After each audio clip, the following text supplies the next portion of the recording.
C'est en janvier 2014 qu'était officiellement lancée l'initiative, un projet qui s'est finalement monté en un peu plus de 10 mois, un temps record pour organiser un événement d'une ampleur rare. 2015 sera l'année de la Russie en principauté. Plus de 130 manifestations vont être organisées. L'idée est de proposer des rendez-vous qui mettront en exergue la diversité des relations existant entre les deux pays dans de très nombreux domaines.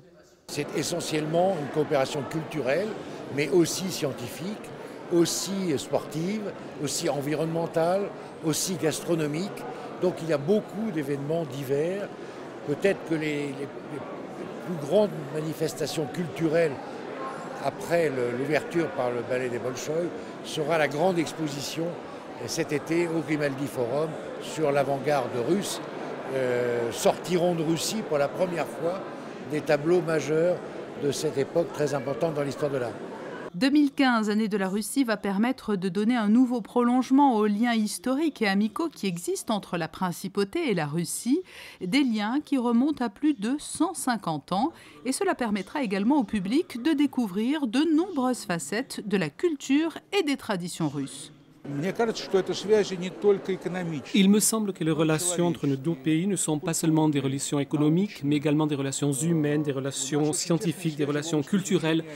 Nous avons un lien très fort dans notre relation, notamment par l'étude des océans et notamment de l'Arctique. C'est finalement un symbole de notre relation et c'est très surprenant car c'est un gouvernement méditerranéen qui s'intéresse à l'Arctique. C'est en fait une espèce de miracle du XXIe siècle. Cette année de la Russie à Monaco, c'est un exemple magnifique de coopération et également un exemple qui montre comment peuvent se développer des relations politiques entre deux pays.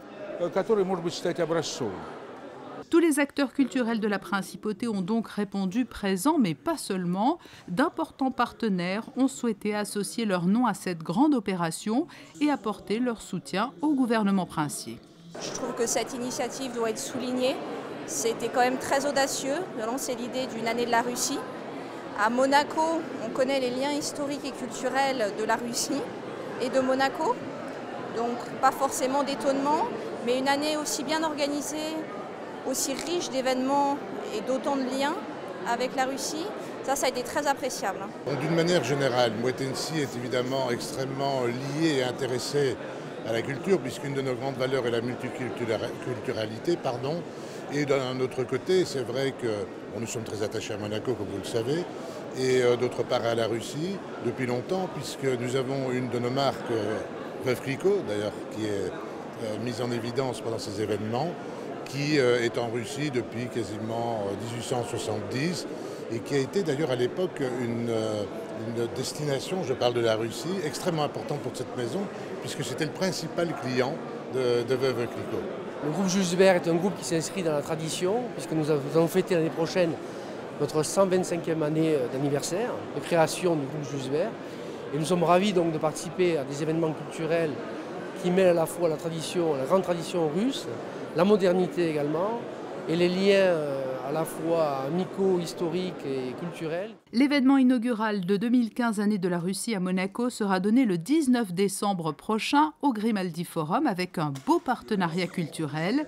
Les ballets du Bolchoï viendront danser la Mégère apprivoisée, une chorégraphie signée Jean-Christophe Maillot, le directeur des ballets de Monte-Carlo, avec un accompagnement musical de l'Orchestre Philharmonique de Monte-Carlo.